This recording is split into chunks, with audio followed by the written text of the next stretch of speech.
हर हर महादेव, जय भोलेनाथ। आज के इस वीडियो में मैं आपको हरतालिका तीज की व्रत कथा सुनाने जा रही हूँ। साथ ही साथ आप स्क्रीन पर हरतालिका तीज की पूजा विधि का वीडियो भी देख पाएंगे। तो चलिए व्रत कथा प्रारंभ करते हैं। कैलाश पर्वत के सुंदर शिखर पर माता पार्वती जी ने श्री महादेव जी से पूछा, हे महेश्वर, मुझसे आप वह गुप्त से गुप्त वार्ता कहिए जो सबके लिए सब धर्मों से भी सरल तथा महान फल देने वाली हो। हे नाथ, यदि आप भली भांति प्रसन्न हैं तो आप उसे मेरे सम्मुख प्रकट कीजिए।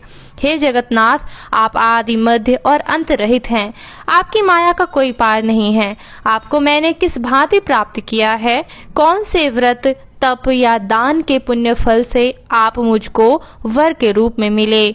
श्री महादेव जी बोले, हे देवी, यह सुन, मैं तेरे सम्मुख उस व्रत को कहता हूँ जो परम गुप्त है। जैसे तारागणों में चंद्रमा और ग्रहों में सूर्य, वर्णों में ब्राह्मण, देवताओं में गंगा, पुराणों में महाभारत, वेदों में साम और इंद्रियों में मन श्रेष्ठ है, वैसे ही पुराण और वेद सब में इसका वर्णन आया है, जिसके प्रभाव से तुमको मेरा आधा आसन प्राप्त हुआ है।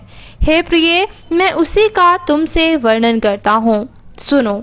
भाद्रपद अर्थात भादो मास के शुक्ल पक्ष की हस्त नक्षत्र संयुक्त तृतीया यानी तीज के दिन इस व्रत का अनुष्ठान मात्र करने से सब पापों का नाश हो जाता है।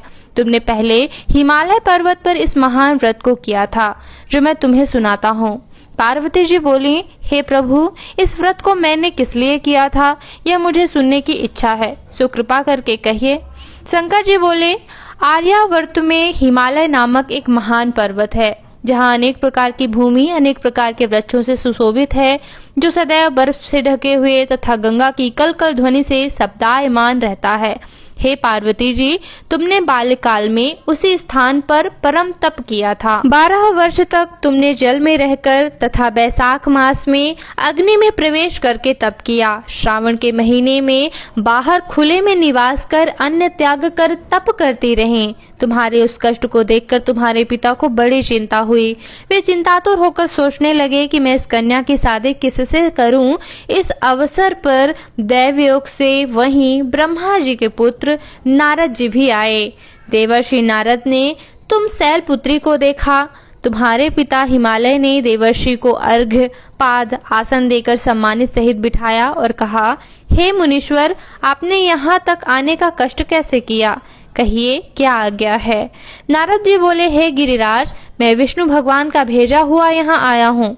तुम मेरी बात सुनो। आप अपनी कन्या को उत्तम वर को दान करें। ब्रह्मा, इंद्र, शिव आदि देवताओं में विष्णु भगवान के समान कोई भी उत्तम नहीं है, इसलिए मेरे मत से आप अपनी कन्या का दान भगवान विष्णु को ही दें। हिमालय बोले, यदि भगवान वासुदेव स्वयं ही कन्या को ग्रहण करना चाहते हैं और इस कार्य के लिए आपका आगमन हुआ है, तो वह मेरे लिए तो गौरव की बात है। मैं अवश्य उन्हें ही दूंगा। हिमालय का यह आश्वासन सुनते ही देवर्षि नारद जी आकाश में अंतर्ध्यान हो गए और शंख, चक्र, गदा, पद्म एवं पीतांबरधारी भगवान विष्णु के पास पहुँचे। नारद जी ने हाथ जोड़कर भगवान विष्णु से कहा, प्रभु, आपका विवाह कार्य निश्चित हो गया है। इधर हिमालय ने पार्वती जी से प्रसन्नता पूर्वक कहा, हे पुत्री, मैंने तुमको गरुड़ ध्वज भगवान विष्णु को अर्पण कर दिया है। लेकिन पिता के इन वाक्यों को सुनते ही पार्वती जी अपनी सहेली के घर गईं और पृथ्वी पर गिरकर अत्यंत दुखित होकर विलाप करने लगीं।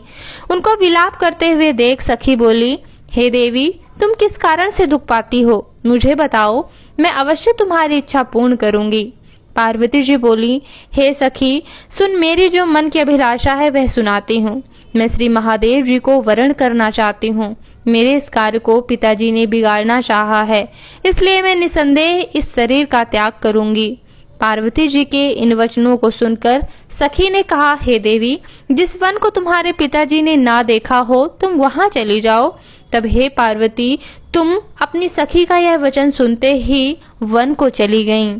पिता हिमालय ने तुमको घर में ना पाकर सोचा कि मेरी पुत्री को कोई देव, दानव अथवा किन्नर हरण करके ले गया है। मैंने नारद जी को वचन दिया था कि मैं पुत्री का गरुड़ ध्वज भगवान के साथ वरण करूंगा। हाय, अब यह कैसे पूरा होगा। ऐसा सोचकर वे बहुत चिंतातुर हो मूर्छित हो गए। तब सब लोग हाहाकार करते हुए दौड़े और मूर्छा दूर होने पर गिरिराज से बोले, हमें आप अपनी मूर्छा का कारण बताओ। हिमालय बोले, मेरे दुख का कारण यह है कि मेरी रत्न रूपी कन्या को कोई हरण कर ले गया है, या सर्प डस गया, या किसी सिंह या व्याघ्र ने मार डाला है। वह न जाने कहाँ चली गई, या उसे राक्षस ने मार डाला है। इस प्रकार कहकर गिरिराज दुखित होकर ऐसे कांपने लगे जैसे तीव्र वायु के चलने से कोई वृक्ष कांपता है। तत्पश्चात हे पार्वती, तुम्हें गिरिराज साथियों सहित घने जंगल में ढूंढने के लिए निकले। सिंह, व्याघ्र, रीछ आदि हिंसक जंतुओं के कारण वन महाभयानक प्रतीत होता था। तुम भी सखी के साथ भयानक जंगल में घूमती हुई वन में एक नदी के तट पर गुफा में पहुंची। उस गुफा में तुम अपनी सखी के साथ प्रवेश कर गईं, जहां तुम अन्न जल का त्याग करके बालू का शिवलिंग बनाकर मेरी आराधना करती रहीं। उस समय भाद्रपद मास की हस्त नक्षत्र युक्त तृतीया के दिन तुमने मेरा विधि विधान से पूजन किया तथा रात्रि को गीत गायन करते हुए जागरण किया। तुम्हारे उस महाव्रत के प्रभाव से मेरा सिंहासन डोलने लगा। मैं उसी स्थान पर आ गया जहाँ तुम थी। जहाँ तुम और सखी दोनों थी, वहीं मैंने आकर तुमसे कहा, हे वरानने, मैं तुमसे प्रसन्न हूँ, तुम मुझसे वरदान मांग लो। तब तुमने कहा कि हे देव, यदि आप मुझ पर प्रसन्न हैं तो महादेव जी आप ही मेरे पति हों। और मैं तथास्तु कहकर कैलाश पर्वत को चला गया। तुमने प्रभात होते ही मेरी उस बालू की प्रतिमा को नदी में विसर्जित कर दिया। हे सुबह, तुमने वहां अपनी सखी सहित व्रत का पारायण भी किया। इतने में ही तुम्हारे पिता हिमवान भी तुम्हें ढूंढते ढूंढते उसी घने जंगल में आ पहुँचे। उस समय उन्होंने नदी के तट पर 2 कन्याओं सहित तुम्हें देखा तो वे तुम्हारे पास आ गए और तुम्हें हृदय से लगाकर रोने लगे। बोले, बेटी, तुम इस सिंह व्याघ्रादि युक्त घने जंगल में क्यों चली आई?